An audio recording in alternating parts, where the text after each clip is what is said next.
درود بارنپره عزیز، امیدوارم که حالتون خوب باشه. تو این ویدیو آموزشی قصد دارم که بهتون یاد بدم چطور اتچمنت مناسب گانتون رو خودتون بشینید. پس حتما این ویدیو رو تا آخر ببینید، مطمئنم که پشیمون نمیشید. بخش گان اسمید، هر گانی رو که انتخاب کنید مشخصاتش رو سمت چپ تصویر به صورت کامل نوشته. اون ریت آف فایر تعداد تیرایی که گانتون میتونه توی دقیقه شلیک کنه و فایرینگ مود حالتهای تیراندازیشه. تو قسمت بیسیک استات ورتیکال ریکول لگد عمودی و هوریزونتال ریکول لگد افقی گان شماست. ارگونومی راحتی گان تو دستتونه، هرچی پایین‌تر باشه دستتون زودتر خسته میشه و ایمتون به هم میریزه. اکوریسی دقت تیراندازی شما تو حالت اسکوپ و هیپ فایر استابیلیتی تو حالت نو اسکوپه. در آخر افکتیو رنج برد اسلحه شماست. میریم سراغ گان ام4 تا اتچمنت مناسبش رو بهتون بگم. اولی که حتما ریسیور خود ام4 رو بذارید تا بتونید رگباری شلیک کنید. از اونجایی که گان ام4 یه گان میدرنج محسوب میشه، برل مدیوم بذارید. و توی قسمت هندگاردها میتونید هندگارد AR-SP که بهترین هندگارد برای M4 استفاده کنید. مزیت استفاده از این هندگارد اینه که شما میتونید از گریپ کامپکت استفاده کنید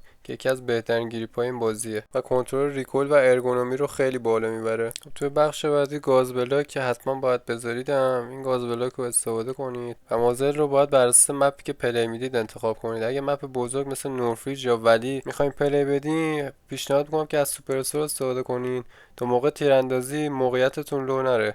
ولی میتونین از یه مازلی هم استفاده کنین که کنترل بهتری میده، مثل این مازل. و اگه میخواید از خفه کن استفاده کنین، حتما خفه کنی رو انتخاب کنید که نویز سوپرسورش های باشه تا کامل صدای اسلحه رو خفه کنه. در گانای AR کلا پیشنهاد میکنم که بیاین این تیوب مشکیه رو بذارین و از این لیست استوک اگه میخواین علاوه بر کنترل هیپ فایر بهتری داشته باشید، از این استوک و اگه میخواید علاوه بر کنترل ارگونومی بهتری داشته باشید، از این استوک استفاده کنید که روی M4 که گان میدرنج هم این استوک قهوه‌ای رو من پیشنهاد میکنم بذارید. چارمینگ هندل هم یه تاثیر ناچیزی روی ارگونومی داره. خب میریم سراغ لیزرها. ببین لیزرها رو تقویت هیپ‌فایرتون خیلی موثره و تو فایتای کلوز واقعا کارو براتون در میاره. لیست لیزرها، لیزری که هم قیمت مناسبی داره و هم هیپ‌فایرتون رو خیلی خوب تقویت میکنه، این لیزر حتما پیشنهاد میکنم ازش استفاده کنید. لازمه بگم لیزر رو هیچ وقت بالایگان نذارید که بیفته جلو اسکوپتون و دیدتون رو ببنده.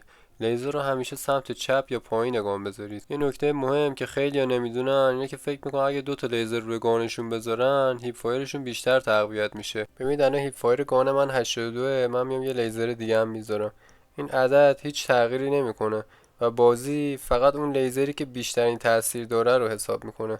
مثلا این لیزر ارزون تره، من اینا رو میذارم. ببینید اون عدد 82 هیچ تغییری توش ایجاد نمیشه، مگه اینکه من بیام این لیزر سبزه که تاثیرش 9 تا مثبت رو بذارم، ببینید یه دونه میره بالا، میاد این لیزر رو حساب میکنه، یا مثلا این لیزری که 10 تا میبره بالا. بازی فقط اون لیزری که بیشترین تاثیر رو داره حساب میکنه که متاسفانه اینو حتی خیلی از یوتیوبرها هم نمیدونن و میبینید که دو تا سه تا لیزر روی گانشونه. خب تو بخش ریر گریپ ها، بهترین و اقتصادی ترین گریپ این گریپ قهوه‌ای، حتما این استفاده کنید. 8 تا ارگونومیتون و 4 تا هم هیفایرتون میبره بالا که توی شاپ قیمتش حدوداً 3 کوه در مقایسه با این ریر گریپ مشکی که حدوداً 14 کوه و فقط یه دونه ارگونومیش بالاتره، اصلا به صرفه نیست. ببینید خشابا هم یه تاثیر روی ارگونومیتون داره. مثلا اگه شما بیاید در خشاب 100 تایی برای M4 استفاده کنین، این خشاب 10 تا ارگونومیتون رو میاره پایین و خیلی تاثیر منفی داره. بهترین و اقتصادی ترین این خشاب 40 تاییه برای AR که اصلا هیچ تاثیر منفی رو ارگونومیتون نداره و 40 تا تیر کارو براتون در میاره. ولی میتونید در خشابای 60 تایی هم استفاده کنین که بین این دوتا این خشاب 60 تایی ارگونومیش یه مقدار بهتره و قیمتش هم یه کوچولو پایین‌تره. در آخر اسکوپتون هم متناسب با رنج گانتون انتخاب کنید. مثلا برای یه گان مید رنج اسکوپ مناسب اسکوپ 4 که این اسکوپ 4 و 1 اصلا پیشنهاد نمی‌کنم. اون اسکوپ یکش واقعا ویوش فاجعه است.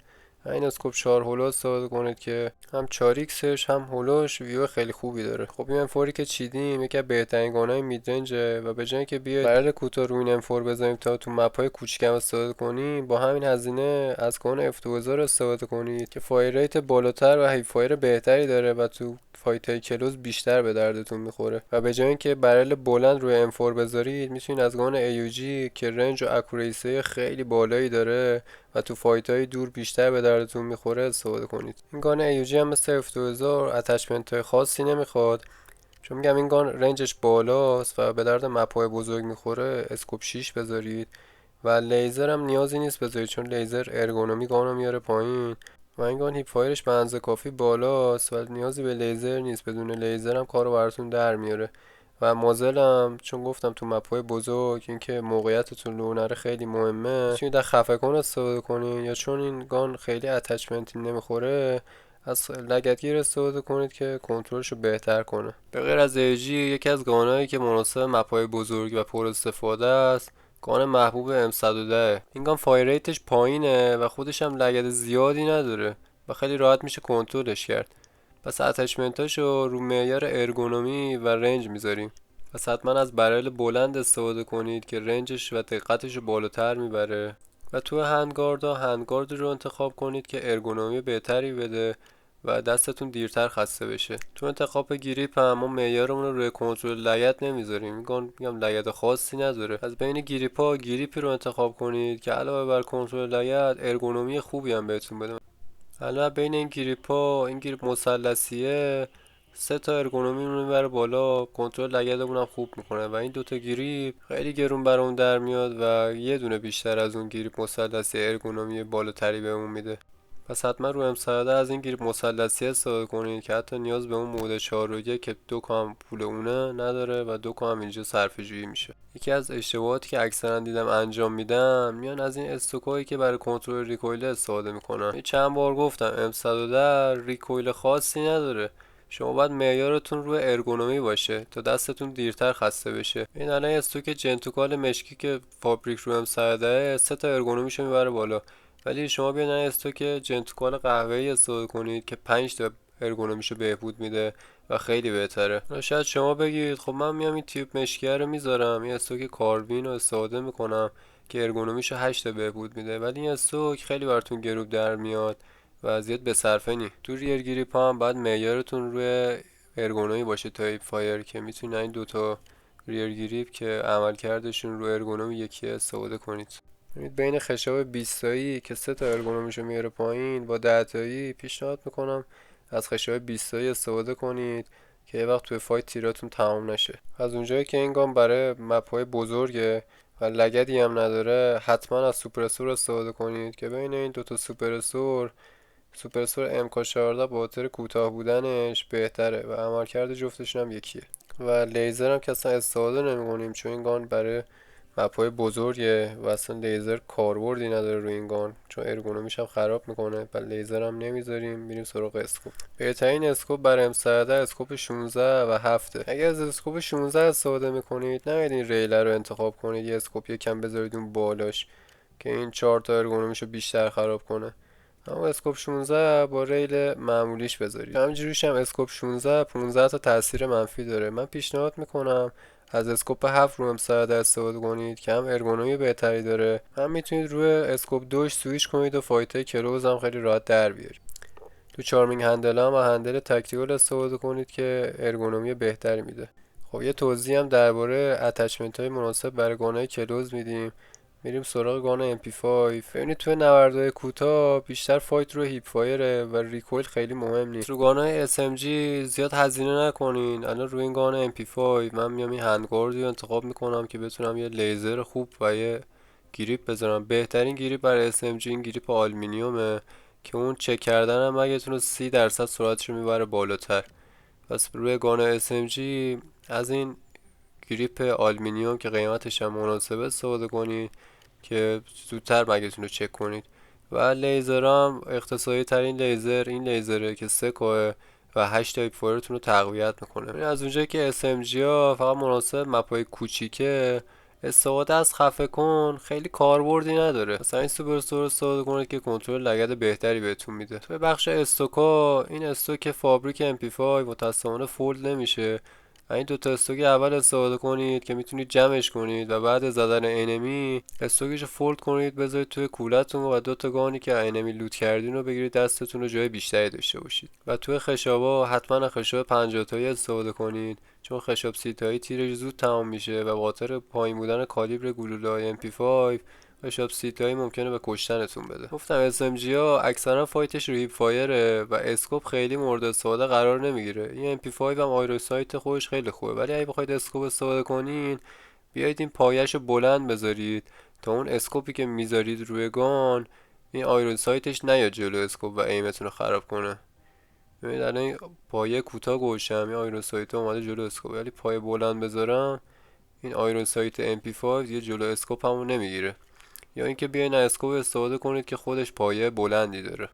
خب همه اینه که بگذریم، میریم سراغ سوپرگان FAL که بهترین و قوی ترین گان این بازیه. ببینیم اتچمنت های خوبش چیه. توی مگا 30 تایی مناسبه، ولی یه 50 تایی هم میتونید استفاده کنین. ریر گیری پایین، گریپ دومی استفاده کنید. اسکوپ بهترین اسکوپ برای FAL رد داته، ولی میتونید در اسکوپ دو هم استفاده کنید، بیشتر از دو نذارید. توی استوکو استوکو میتونید استفاده کنید، ولی FL گان ارزونی قرار نیست در بیاد. باید بهترین اتچمنت رو بذارید و از این استوک استفاده کنید. برل کوتاه حتما برای FL بذارید و این هندگارد FALP بذارید و توی گریپا این گریپ کج استفاده کنید. اوکیه. گریپ لایت هم میتونید استفاده کنید، ولی کلا دو تا ریکویلش رو بهتر میکنه، خیلی گرونه. گریپ کج هم کارو در میاره. FL هیپ فایرش بده، حتما یه لیزر خوب استفاده کنید. میتونید این لیزر سبزه استفاده کنید که نوع هیپ فایرش رو میبره بالا. این دیگه خیلی گرونه، همین لیزر سبزه به نظر من اوکیه. و فلش رو اصلا دست کم نگیرید، فلش خیلی کاربردیه. یه جایی که اصلا پیک میدید انمی اصلا نمیتونه ببینتون، بزنتون و قشنگ خیلی راحت میتونید انمی رو بزنید. حتما فلش هم روی FL بذارید. و بهترین مازل هم برای ریکویل FL این مازل AR10F. تاکید میکنم FL رو کوتاه بشینید. FL به درد مپای تیوی، آرموری یا حتی فارم و پورت میخوره. نهید روی FL برل بلند بذارید که مثلا رنجش بره بالا یا کنترلش بهتر شه، ببریدش مپ بزرگ. میتونید به جاش از گان MK14 استفاده کنید که هم رنج بیشتری داره و هم کنترل بهتری داره. و در آخر گانی که چیدین رو از توی این بخش گان اسمیت خرید نکنید، چون اینطوری خیلی گرون در میاد و به صرفه نیست. برید توی شاپ قسمت ویپن بولد، اول بدنه FAL رو بخرید. بعد خرید بدنه گان میزنید رو اون ذره بین، همه اتچمنت هایی که روی گان سوار میشه رو براتون میاره. اتچمنت های مورد نیازتون رو مارک میکنید و بعد با رفرش کردن هر کدوم که ارزون شده و شما خرید میکنین تا همه اتچمنت های مورد نیازتون رو بخرید. به جز این راهکار که شما اتچمنت ها رو جدا میخرین، یه راهکار دیگه برای ارزون خریدن گان هم داریم. اینه که شما به بخش ویپن برید و گانتون انتخاب کنید و توی فیلتر بیاید اون مینیمومی که اتچمنتاتون در میاد، مثلا این گانی که ما چیزیم حدود 80 در میاد، ما میایم 80 میزنیم و بین این گانا میگردیم ببینیم کدوم گان به اون اتچمنتی که میخوایم نزدیکه. مثلا این گان تقریبا همه اتچمنت هایی که میخوایم داره و قیمتش هم با اون راف یونیت پرایسش که ارزششه برابره. ولی باز شما بگردین حتی میتونید گانایی پیدا کنین که طرف اون قیمت فروشش رو از اون راف یونیت پرایس که ارزشش باشه پایین تر گذاشته و میتونید گانی که میخواین و ارزون تر بخرین و رو همین خریدگان هم کلی سود کنید. الان من مثلا M110 که چیدم میام بگردم ببینم میتونم پیدا کنم. از سمت راست تصویر اون مازر گریپ و اسکوپ و روشن کنید، فقط گانایی بهتون نشون میده که هم مازل دارن هم گریپ یا اسکوپ دارن. و توی فیلتر من مثلا اون گان 50 کا ارزش داره، 50 کا رو فیلتر کردم و میبینید این گان به اون چیزی که میخوام خیلی نزدیکه. قیمتش هم 4 کا کلا از ارزشش بیشتره. میتونم من این گانو بخرم، اسکوپ و ریر گریپش رو عوض کنم و استفاده کنم. خب دوستان این ویدیو هم اینجا به پایان میرسه. شرمنده اگه طولانی شد. مرسی ازتون تا اینجا همراه بودید. امیدوارم این ویدیو براتون مفید واقع شده باشه. برای دوستان آرنا پلیرتون هم بفرستید و زنگوله رو برای ویدیو بعدی فعال کنید. لایک و سابسکرایب شما هم که باعث دلگرمی من برای ویدیوهای بیشتره. راستی سوالی هم داشتید توی کامنت ها بنویس، حتما همه رو جواب میدم. خیلی مراقب خودتون باشید. تا ویدیو بعدی، خدا نگهدار.